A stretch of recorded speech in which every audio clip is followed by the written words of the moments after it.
Bom dia e parabéns, hein? Bom dia, Datena. Bom dia aos ouvintes do Bandeirantes. Obrigado aí pelas palavras. Meu nome é Nicolas Ferreira, né? Eu tenho 26 anos. Nasci numa favela aqui de Belo Horizonte, chamada Cabana do Pai Tomás. Nasci num berço cristão. Graças a Deus, sempre tive um senso de justiça, seja na minha escola, na minha adolescência, na minha faculdade. Me formei em Direito pela PUC Minas. Não tenho histórico de político na minha família. Muita gente pergunta, né? Poxa, com certeza, né? Deve ter aí algum patrão por detrás aí. Mas, na verdade, eu consegui, aos poucos, né, obter aí essa votação, fruto de um trabalho de bastante tempo aí. E fui o segundo vereador mais votado da capital, de Belo Horizonte. E agora surgiu a oportunidade de vir para a Federal para a gente expandir o nosso trabalho. Então me candidatei à federal e graças a Deus consegui a ser o deputado federal mais votado do Brasil e da história de Minas, né? Então, respondendo aí todas as perguntas, Atena, com relação ao PL, à escolha, eu escolhi o PL por conta da minha identificação com o presidente Bolsonaro. Acredito que ele me representa.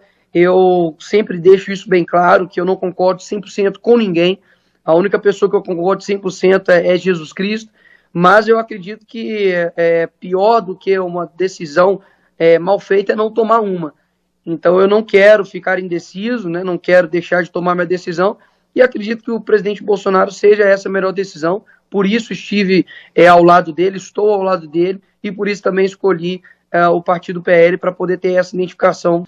Eu sempre falo isso, principalmente para o jovem, não existe espaço vazio. Se você não ocupa esse espaço, outra pessoa vai ocupar, mas nunca vai ficar vazio. Né? Não existe pacto na política. Então, por isso, inclusive, foi uma das minhas vontades para entrar na política. Né? Esses 1,5 milhão de votos iria ficar difuso para uma pessoa ou outras pessoas. Então, eu prefiro que eu ocupe esse espaço, conhecendo quem eu sou, do que entregar isso de bandeja para uma outra pessoa. Parabéns, porque isso é Platão. Isso vem da democracia, lá do princípio da democracia da Grécia. Se você não ocupar uma posição política, possivelmente será governado pelos maus. Isso é um princípio básico da democracia. Você deixa o espaço para um, ou para, no seu caso, 1,5 milhão de votos, quantos que seriam ruins ou não tão bons quanto você, que ocupariam esses cargos. Mas, Nicolas, você não foi o segundo vereador mais votado, eu não sei com que idade, à toa, não é? O que é que você fez por merecer isso? Que tipo de trabalho você fez na comunidade? E como você chegou ao deputado federal mais bem votado do Brasil? Tem uma história atrás disso aí, você pode resumir essa história para a gente, por gentileza. Claro. No período da faculdade, eu comecei a me posicionar. Infelizmente, hoje, os meios aí de ensino não formam mais estudantes, mas acabam formando ativistas, e eu sempre me posicionei contra. E quando eu finalizei minha faculdade, depois disso, depois de alguns anos, vieram aí a pandemia, e eu me posicionei mais uma vez, né, em momentos de crise que as pessoas veem quem é quem. E nisso eu me posicionei, dizendo que a gente precisava ter um equilíbrio. Tem um vídeo meu que estourou no Brasil, que mostrava a hipocrisia dos artistas, e mostrando ali para você ser criativo, fazer origami, para você ficar em casa, aprendendo uma nova língua, sendo que no bairro onde eu nasci e cresci, isso era impossível. Então eu fiz um vídeo mostrando, perguntando às pessoas o que estava ali acontecendo. Defendi muito o trabalhador nessa época, no sentido de comerciantes, lojistas, pessoas ali simples, que estavam sendo tratadas como criminosos. Foi uma época que a gente precisava conciliar economia e saúde, porque pobreza e fome também matam, né? Miséria também mata, e eu vejo que foi uma época onde estava tudo muito polarizado e uma histeria muito grande, e a gente não tinha realmente uma definição do que fazer. E eu, desde o começo, tem vídeo meu de março de 2020, mostrando, pessoal, eu estou aqui hoje mostrando que a gente precisa tomar conta disso, caso contrário, as coisas vão quebrar, como aconteceu em Belo Horizonte. Então, nessa época, eu cresci muito na rede social. A rede social é um fator muito importante hoje. Eu alcanço mais de 400 milhões de pessoas só no meu Instagram de forma mensal. Então, realmente, eu utilizo isso para o bem.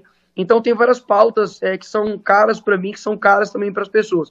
Eu acho que não há uma fórmula mágica para você ter essas votações expressivas. O que eu tenho sentido é, a primeira coisa, eu consagrei isso a Cristo, não estou de careca à toa, eu fiz um voto a Deus pedindo para que se eu fosse o deputado federal mais votado de Minas, eu iria raspar a cabeça, assim como fez Paulo, e graças a Deus, Deus me deu um presente sendo o deputado federal mais votado do Brasil. Então acho que a primeira coisa é essa, é consagrar ao Senhor, porque quando eu for pelas minhas forças, aí eu estou errado. E segundo, eu acho que é batalhar muito, ser sincero com as suas pautas, porque eu acho que o que o povo brasileiro mais gosta é de ser genuíno.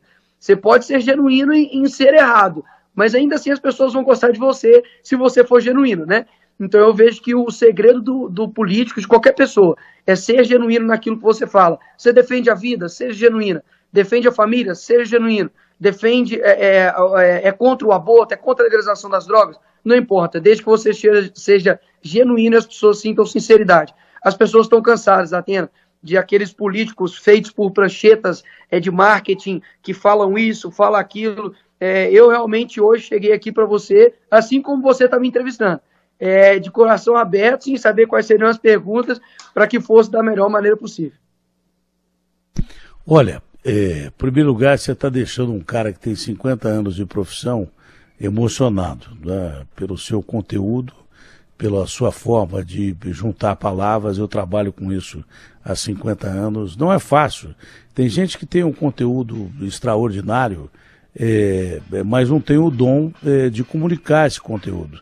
Tem muita gente que, se tivesse esse dom, estaria em posições de liderança na nação, mas não tem condição de comunicar o que pensa, com a clareza que você fala. Então eu estou emocionado. Cheguei a ir às lágrimas aqui, porque aí sim eu acredito no meu país. Não interessa a ideologia, sinceramente, não interessa mesmo. No seu caso, por exemplo, a gente vê que você é um princípio de uma coisa mais básica de todas. É simplesmente dizer a verdade, cara. Não tem nada mais importante do que você ser verdadeiro, né? Falando nisso, como você vê e pensa o Brasil de verdade, esse Brasil de hoje? Porque você é um menino de 26 anos de idade. A juventude, Sêneca já dizia que o tempo não dá moeda de troca. Então, o que você já perdeu aqui para trás, você não vai recuperar. Mas você é um jovenzinho, tá?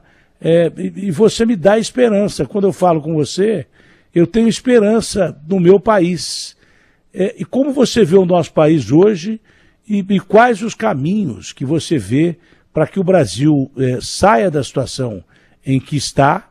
O mundo inteiro está mergulhado numa crise terrível, inclusive uma crise de identidade, uma crise humanitária em todos os sentidos, uma crise de fome. O mundo inteiro está passando por uma crise de ódio à beira de uma guerra nuclear. Como você vê o Brasil nesse contexto e o que é que o Brasil precisa fazer para sair disso, sob o seu ponto de vista? Tatena, eu acho que além da crise econômica que a gente vive, né, que foi uma pandemia global, né, afetou o mundo inteiro, tivemos aí uma guerra também a 10 mil quilômetros de distância do nosso país, que também nos afetou, mas a minha preocupação primordial é com relação à crise moral. Eu vejo que um país ele pode ter ali seu transporte público funcionando. Eu estive no começo desse ano na Europa e eu vi isso. Transporte público funcionando, escolas, universidades, tudo funciona. Mas quando você olha para dentro do olho do jovem, parece que há uma alma vazia. Então eu vejo que nós somos um ser tricotômico, né? Corpo, alma e espírito. Então se a gente deixa de alimentar cada um deles, a gente vai perecer. Então eu vejo que para mudar o Brasil, e me colocando aqui numa posição humilde, quem sou eu para falar a mudança de um país inteiro? Mas eu acho que há um começo. Eu acho que a primeira coisa realmente é a gente saber da nossa história.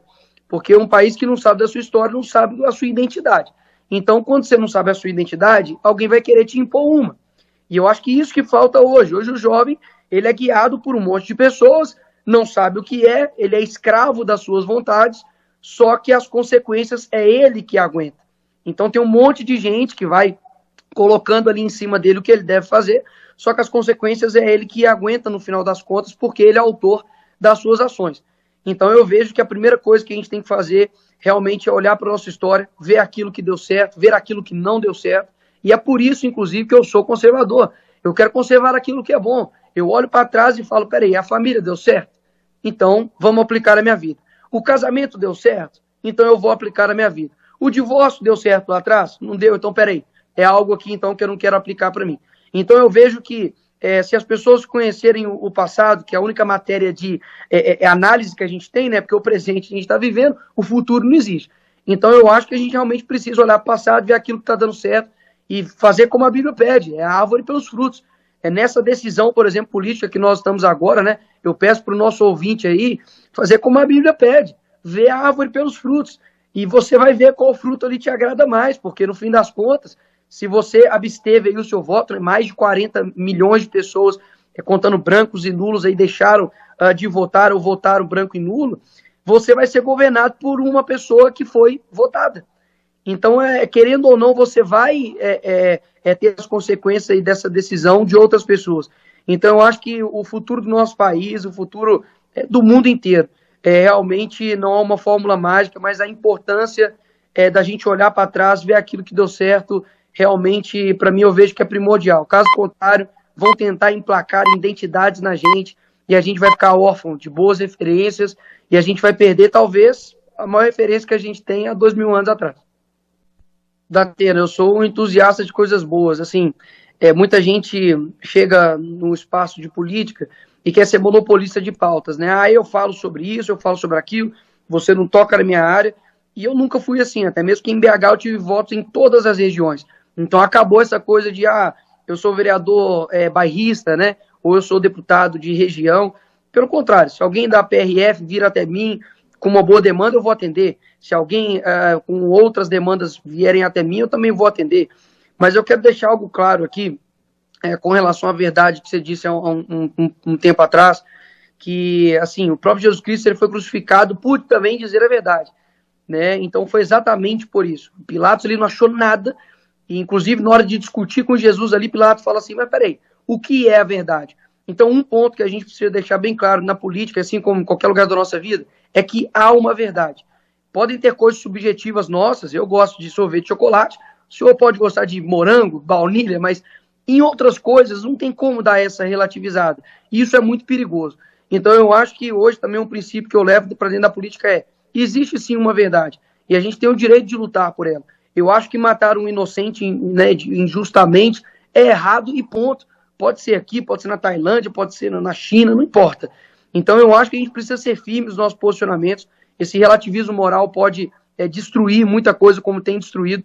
Então eu vejo que na política não é diferente. A gente tem que colocar as prioridades e fazer o sacrifício. E eu sempre falo isso. Sacrifício é sempre colocar o outro como protagonista, e não você. Eu realmente não penso nisso. Muita gente deposita confiança em mim e fala, talvez você pode chegar à presidência, pode chegar a alguma outra coisa, e eu falo de coração, eu não penso nisso, isso não está em mim, porque eu sei que muita gente colocou isso no coração, e isso acabou destruindo a pessoa, então eu não penso. Para mim, eu tenho agora, eu fui eleito deputado, ainda estou, né, obviamente, como vereador, então eu não tenho isso como um alvo de poder.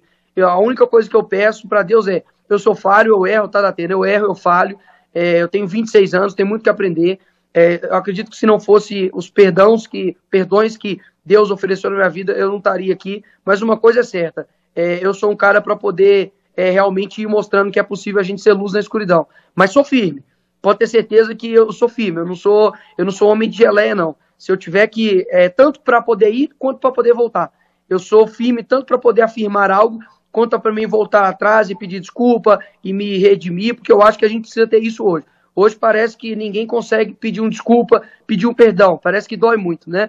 Então eu quero aqui, inclusive, né, dizer que teci algumas críticas a você, Datena, ao meio aqui da entrevista eu estava lembrando disso, não me lembro qual, eu nem lembro qual mesmo, acredito que foi na época da pandemia, algo do tipo, ou alguma coisa... Pode entrar na fila, Nicolas, pode entrar na fila. Se eu tive a honra de ser criticado por você, eu gostaria um dia de conversar com você para que você me dissesse onde você acha que eu erro, para poder aprender com você, como estou aprendendo agora aqui.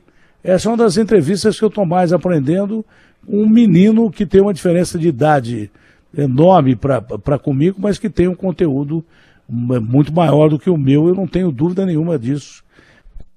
Talvez muitas das vezes, Atena, a gente não erra na crítica, mas erra na proporção da crítica, né? No nível ali que a gente fala com as outras pessoas. Mas assim, eu aproveitei realmente essa oportunidade aqui, porque eu vejo o dia a dia, sabe, das pessoas. Eu vejo como as pessoas elas lidam umas com as outras, só que elas veem talvez o Nicolas rede social e não vê o Nicolas dia a dia. Então, do mesmo jeito que eu estou conversando aqui com o senhor, eu converso com uma pessoa na padaria, no elevador. Eu sempre gostei de tratar com pessoas. Então, eu acho que agora falta isso. Não é mais na manada, não é mais ali no ataque, mas na verdade é no convite.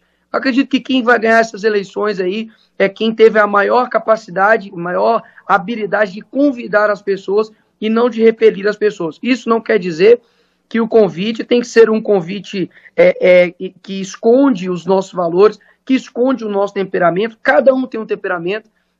Eu sou realmente um pouco, como eu posso dizer, eu sou inconformado com as coisas e tem hora que isso me extrapola, mas pode ter certeza que quando eu erro pelo excesso, não pela omissão. Tem gente que é mais tranquilo, mas também é mais mentiroso. Tem gente que é mais explosivo, mas talvez é mais verdadeiro. Então eu acho que as pessoas têm que ter o feeling, sabe? Tem que ter o sentimento de, peraí, essa pessoa está falando verdade, essa pessoa está falando mentira, e eu acho que, falando agora, né, das eleições, que é o que está pipocando aí agora, realmente, eu acho que quem vai vencer isso é quem vai ter mais uma habilidade de convidar as pessoas e convencê-las de que ele está ali no caminho certo. Acredito que a consciência política do brasileiro está mais aprofundada. Antigamente a gente era um oceano de 5 centímetros, né? Meio que sabia mais ou menos de tudo, mas meio artificial. Hoje a gente entra dentro do Uber, o Uber fala, em família a gente conversa sobre política, fala sobre o ministro do STF, etc. Então as pessoas estão mais conscientizadas disso. Agora, eu vejo que é um momento, como eu disse, né, da gente realmente colocar na mesa, sabe, analisar. Como eu disse aqui, Datena, eu tenho meus posicionamentos firmes com relação a cada um dos dois candidatos. Eu acho que a gente realmente precisa fazer uma análise mais séria, sair de um polo onde a gente fica cego, não consegue enxergar erros, defeitos e elogios também. Eu vejo que muitas pessoas são histéricas com os defeitos, né, do governo Bolsonaro, mesmo que sejam ali pequenos ou não, e são tímidos quanto às qualidades, né? Então eu vejo que nós somos aí o único país em deflação. Nós enfrentamos aí uma pandemia e temos recordes, né, de desemprego, de criação de emprego aqui no Brasil. Então a gente tem vários feitos muito bons.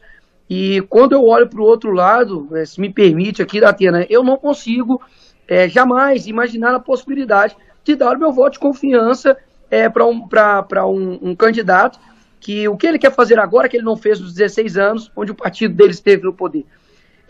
E quando eu olho para o lado cristão, nós temos princípios, nós temos valores. E o cristão aí, incluindo, né, as religiões, são mais de 80% do Brasil. Então, se o cristão posicionar, você concorda comigo que essa eleição aí é definida? Nós temos aí dentro da Bíblia algo bem claro com relação a não roubarás. Nós temos algo aí bem claro com relação à vida, né, de você não apoiar aí o aborto, por exemplo. Você tem vários princípios que para mim são muito caros e são inegociáveis. Então eu vejo, Datena, que muitas das vezes as pessoas estão colocando isso como um mero ali adversário político, mas eu quero dizer para vocês aqui, há uma diferença muito grande entre o eleitor e o ativista político. O eleitor pode até estar enganado ali com as coisas, mas o ativista político sabe o que ele está fazendo. E eu acho uma desonestidade muito grande. Um partido que comprovadamente saqueou os nossos cofres públicos. Mas quem dera se tivesse só sido isso. Quem dera se fosse só dinheiro, porque dinheiro você recupera, Datena. Dinheiro você trabalha, você dá o gás, você pede para alguém emprestado, depois paga ali aquela pessoa, que é importante também, né? A gente devolveu o dinheiro que a gente pegou emprestado. Mas muito além disso, foram pautas morais, foram pautas que são preciosas para o brasileiro. As alianças que foram feitas com outras pessoas. Quando você tem ali, por exemplo, um amigo, né, do Lula, Daniel Ortega, cortando o sinal da CNN no seu país, impedindo com que pessoas ingressem em uma missa por conta ali simplesmente de uma ideologia política que, como eu disse aqui, olha para o histórico. O povo brasileiro, olha para o histórico. Eu não estou pedindo aqui para você vir para o meu time, sabe, para te convencer na marra. Eu só estou pedindo uma coisa, olhe para o histórico. talvez você, na sua omissão ou na sua ação, vai colocar em risco aí o futuro de um país inteiro. Podia dizer por que você acha que é importante essa nossa juventude ir às urnas e votar? Os jovens, antigamente, né, na Venezuela, não se envolveram com a política, né? Hoje os filhos deles comem lixo. Então eu acho que a gente precisa pensar mais do que o final de semana, né, jovem? Você precisa pensar mais do que a tela do seu celular. Quando a gente olha, né, a liberdade que nós temos hoje de imprensa, a nossa liberdade de comunicação, todo jovem gosta de abrir um Netflix, de abrir o TikTok, de abrir o Instagram, e tudo isso foi fruto de liberdade. Queira você ou não, tendo ali os erros ou não, seja ali do criador do aplicativo, mas é algo que todo mundo usufrui. Então, a Bíblia fala, né, que, jovens, eu vos escolhi porque sois fortes. A palavra do Senhor está em você e já venceste o maligno. Então, a Bíblia fala que o jovem, ele tem força. Mas se o jovem não tem propósito, já era. É como se fosse um canhão sem direção. Então, eu acho que hoje o jovem ele precisa entrar na política e saber que há um propósito naquilo dali, porque a vida política ela influencia na sua vida de maneira muito clara. Na pandemia nós vimos isso. Você ficou dentro de casa por uma decisão política. No Rio de Janeiro, a polícia militar ficou impedida de entrar nas favelas por conta de uma decisão política, e pessoas sofreram com isso. Então eu acho que se você não ocupar esse espaço, outra pessoa vai ocupar. E Datena, graças a Deus, hoje o jovem ele pode ocupar um espaço sem precisar colocar um Che Guevara no peito, sem precisar se vestir só de vermelho, porque anteriormente eu passei pela faculdade. Eu sei o que é você chegar dentro da universidade e falar, olha, eu sou cristão e eu acredito no sexo só depois do casamento. Você é colocado como se fosse um ET, você é colocado como se fosse um anormal, e na verdade o normal é você ser escravo das suas vontades. Eu bebo, eu fumo, eu transo com quem que eu quiser, eu não ligo para os meus pais, eu não quero, eu quero tomar atitudes de adulto, mas ter consequências de crianças, né? Ninguém quer, de fato, assumir as suas responsabilidades. Então, se o jovem não entender que política vai muito mais do que uma mero expressão ideológica e partidária, e, na verdade, influência, eles vão entender que a política está no dia a dia. Então, na verdade, não é só o político que te influencia. Você provavelmente não sabe o número de um projeto de lei da sua cidade, mas você sabe a música que está estourando, você sabe o filme que está estourando, você tem ídolos que falam com você, e isso é o quê? É política. Então, a política é a arte de influenciar. Então, é por isso que o jovem tem que estar dentro da política. Olha, é a pergunta boba que eu ia fazer, mas eu acho que ela é importante, porque eu sei que a resposta sua vai ser muito superior à pergunta que eu fizer. O natural seria que a maior emoção da sua vida teria sido quando você teve essa expressiva votação. Mas é uma pergunta muito simples. Qual foi o momento mais emocionante que você já experimentou até hoje? Olha, eu acredito que quando eu era pequeno eu tinha um tio que envolveu ali com crime, e sempre quando ele ia na igreja, né, eu pedia para Deus, né, para ele aceitar Jesus. Só que ele é um cara meio rebelde, era uma pessoa que ia na igreja, mas depois saía antes do apelo ali, né? E eu sempre pedia para Deus, falei, Deus, faça com que o meu tio aceite a Jesus e tudo. E aí eu lembro que em um determinado dia eu vi que ele tinha entrado dentro da igreja, eu orava lá, pedia, Senhor, salva o meu tio, essa hora, olhe pela vida dele e tudo. E aí quando eu decidi ir até ele para poder chamar ele na frente ali na igreja, ele já estava lá na frente. Então eu acho que foi a primeira memória que eu tenho assim de conversar com Deus como um amigo, não como ali uma pessoa distante, e falar, poxa, Deus realmente me ouviu, cara. Sabe, ele assim, mesmo sendo aqui uma criança, eu tinha ali meus 11 anos de idade, falou, pô, mesmo sendo uma criança, se Deus me ouviu aqui é porque realmente ele existe. E aí meu tio aceitou Jesus e depois disso, depois passou ali alguns anos, se eu não me engano, acho que foi 1 ano e meio, meu tio morreu, graças a Deus, não por conta do crime, ele estava trabalhando, sentiu uma dor no coração e Cristo levou ele. Então eu poderia ter achado que era como se fosse uma penalidade ali de Deus com meu tio, mas na verdade eu vi como um cuidado. E graças a Deus ele aceitou Jesus antes de tudo disso. Então eu acho que isso foi um dos momentos mais emocionantes da minha vida, que pela primeira vez eu tratei Deus não como uma pessoa distante, mas como um amigo. Eu não tenho muito mais o que dizer, a não ser que se eu não entrar na política um dia, eu mudo para Minas Gerais, mudo meu título para votar em você. Porque eu senti uma felicidade tão grande em ver um jovem, não falando com essa facilidade, porque nós temos muitos jovens que falam com facilidade e têm raciocínio rápido e geralmente escolhem comunicação, mas eu percebi que as suas palavras fluem diretamente do coração, que você é um cara inteiramente verdadeiro, sabe? E me sinto orgulhoso que um dia você tenha tentado corrigir algumas falhas que eu possa ter tido. Eu me sinto orgulhoso disso também. E quero dizer que eu estou simplesmente espantado com a sua capacidade de passar coisas boas com tanta facilidade, de falar com tanta facilidade e sentir em todo momento que eu falei com você uma vontade enorme de ser realmente verdadeiro. Parabéns, não foi à toa que você foi o cara mais votado do Brasil. Você tem um futuro que vai aos limites do universo, você está se expandindo como universo. Eu quero ver você ainda num cargo eletivo que possa ajudar mais gente no Brasil, que possa espalhar essa sinceridade sua para essa molecada que precisa e que possa salvar muita gente da escuridão em que está. Você é um cara que, na política, eu acredito de verdade e passo a ser um fã seu a partir do momento que eu lhe entrevistei.